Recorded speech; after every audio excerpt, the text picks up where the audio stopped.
All right, how is everyone doing? I am Rich CELENZA. Thanks for checking out my channel. So, what I want to ask is how many levels of addictions do you have? Or how many addictions in general? I'm not sure what I'm going to call this podcast, but I was watching a show on Netflix the other day called, I think it's called actually Crack. And it kind of goes through the history of, the whole epidemic, I guess you could say, of crack, mainly throughout New York. And it was really interesting to watch that, and it kind of broke my heart. But there was something in there that I found quite interesting. One of the ex-drug dealers mentioned about addiction. If you, listen to any of my podcasts or watch any of my videos, I kind of touch on addictions to a certain degree because I've had them in the past. And what's interesting is I never thought I had any. It sounds kind of weird, but I wasn't a guy who was really addicted to many things. Maybe gambling I liked. But as time went on, I realized I had addictions. It was regarding fitness. It was regarding food. It was regarding money. It was all these different types of things that I didn't think I had a problem with. And I'm not saying I had a huge problem, but yeah, some of those things did become a problem at times in my life. I just didn't want to admit them. But what was interesting, he was talking about how he had, people that were addicted to crack that he was selling. And he thought they were, they had problems, obviously, and they were whatever, and they had an addiction issue. But then on the other hand, he had an addiction to money. So he didn't realize this till later because he would do anything to get money, including selling crack. He didn't care who it was to. Young, old, parents, anybody that wanted it, because he would do anything for money. And, I was thinking of the different layers sometimes when it comes to addictions. So, when I was younger, for instance, we were in the gambling game a little bit. When I was real young, in my late teens or even earlier teens, we liked to gamble on certain things. And then eventually we flipped it. Instead of, betting, we kind of took bets, right? And before you know it, I used to look at a lot of people. I even made a film about this called Sore Losers, where how the addiction of gambling destroys a lot of people's lives. And a lot of people don't know this. And one thing I always said a lot of times with gambling, or I'll just say this real quick, is it's really hard to escape. If you don't want to drink, for instance, you don't buy liquor, right? You don't bring it to the house. You might stay out of restaurants or bars if there's liquor, and you kind of can stay away from it to a certain degree. Same with smoking.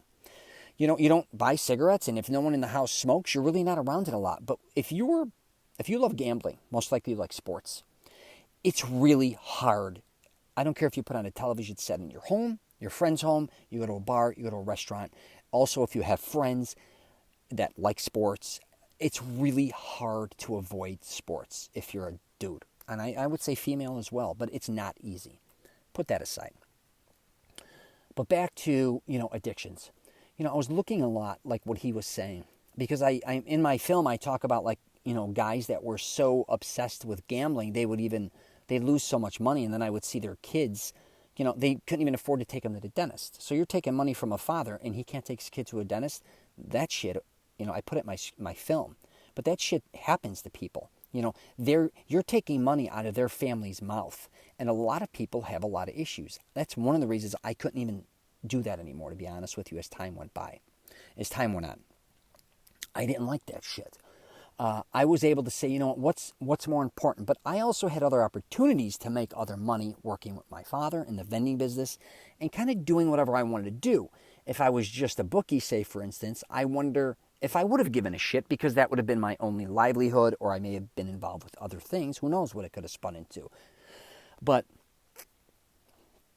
in this case, back to, making money. When we were, say, gambling or whatever, and believe me, that doesn't mean I never gambled. I still gambled. I liked playing dice, blackjack. I even had my honeymoon in Vegas. We would travel all over the country and still gamble. That didn't mean just because I wasn't booking, I quit gambling entirely. No, and I'll still gamble if I want. But my point being is back to the levels. So, like a lot of people, right? I'm gambling because I like money. And before you know it, why do I like money? Then I'm thinking, what's the next phase that I spend that money on? And I realized, wow, one was fashion. I loved clothes. Even having my clothes tailor-made in Vegas or in Chicago. I loved shoes. I loved high-end shades. I loved jewelry back then. I loved all these things, which was kind of, again, it wasn't an addiction where it destroyed me, but I was spending an excessive amount of money on these things. And if I didn't get them, I felt kind of insecure, and it was never enough. So I would kind of slide that in and say it wasn't a real bad addiction, but it was. Another thing that I used to want money for, which I definitely think I'm still kind of addicted to, is going out to eat, especially at this point in time. A lot of luxury steakhouses, Italian restaurants, French. I'm talking all top-of-the-line restaurants all over the country. Anywhere that I heard had the best food that I could get in, I would go. I don't care if the meal was $100 or $500. I didn't give a shit. And it wasn't about being showy back then. It wasn't like, hey, I got to post this on Facebook, hypothetically. It was, I wanted to taste the best foods. I think growing up with a mother who was an amazing cook, when I left her and came to Florida, I didn't have what I had. And you don't know sometimes what you got till you lose it. That was the case. I took for granted my mother's incredible food from top to bottom. I'm just telling you. Also, a lot of other family members' foods I was surrounded by, and friends, and restaurants growing up in Chicago. There's a lot of great food there. Then all of a sudden I'm in Orlando, Florida. Not to dig on it, back in the 80s, the food couldn't touch it. So if I went and traveled to Atlantic City, Bahamas, California, wherever, I'm trying to always find, it was a hunt. So an addiction was, that. I'd say the other addiction I had was gaining weight, and, a lot of fitness things related, getting stronger, never feeling like I was strong enough, never feeling that I was big enough, never just feeling whole, no matter what it was. I just had it was almost a form too that if I wasn't growing or getting bigger or stronger, I was getting weaker. But it was a form also of seeing development. I was my own kind of project, I call it, like a pet project, but I was the project.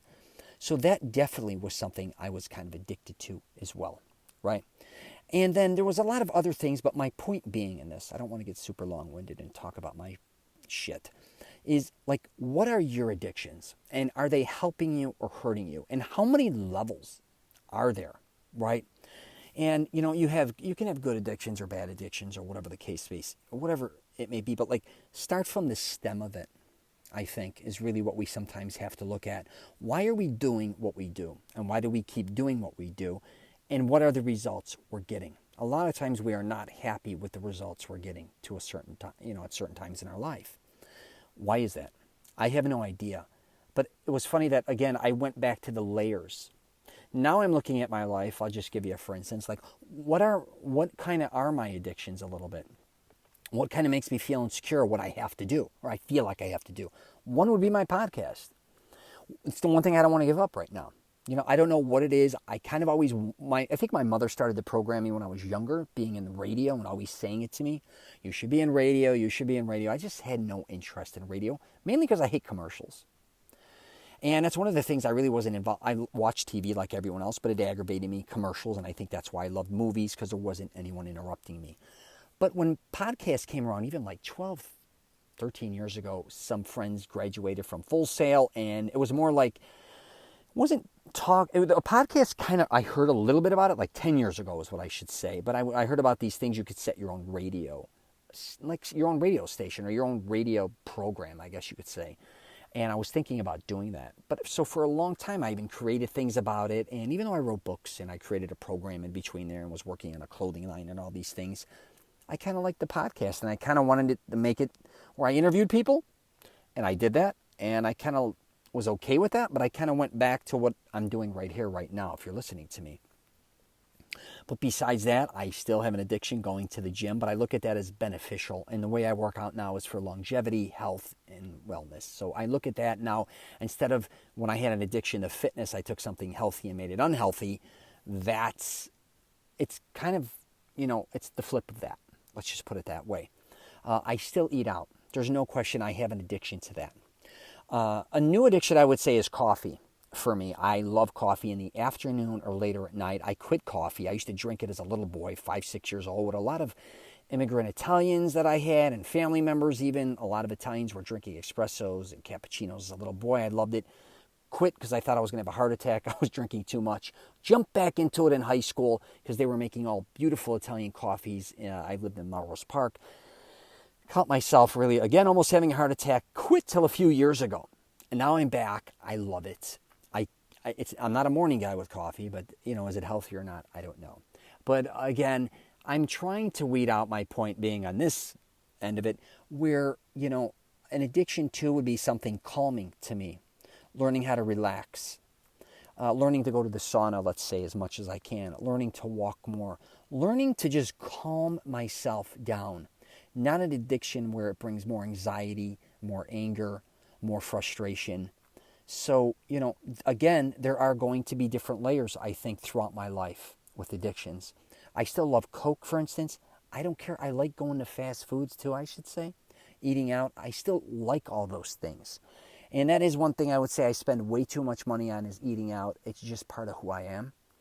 And one thing I realized, and I will wrap it up with this regarding my YouTube channel, that it was just supposed to start off as fun. And as time went on, I became addicted to just creating videos and content for it. Enough was never enough. I constantly had all these different ideas for each separate video, all these things, and it was taking up so much of my time, even when I was working and not working.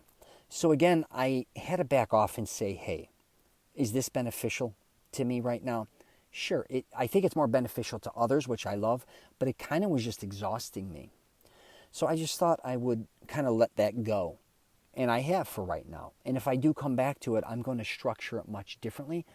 I am thinking, though, of kind of coming back and creating a clothing line. I'm just afraid that when I jump into these things, I go so hardcore. So I do have to pay attention to that as well. And maybe you got to pay attention to the shit you're doing. Maybe not. So I know sometimes my podcasts are kind of all over the place, but I think you kind of got the idea on what levels of addictions are they helping you or hurting you. And they're not always just one-offs, I believe, like, oh man, I got an addiction of just smoking, right? I smoke too much. I got to quit a pack or 2-pack a day. A lot of people I know that usually quit smoking, they'll jump on something else. Could be alcohol, gambling, who knows what it is.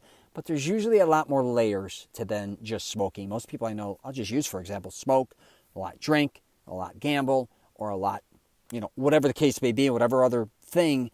So you just got to pay attention to all of them, not just one. All right, I'm going to wrap it up. Or do whatever the hell you want to do.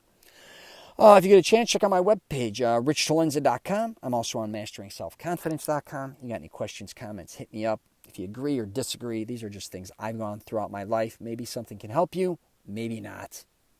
Right? Who gives a shit at the end of the day? We're just all sitting here just bullshitting. All right, take care.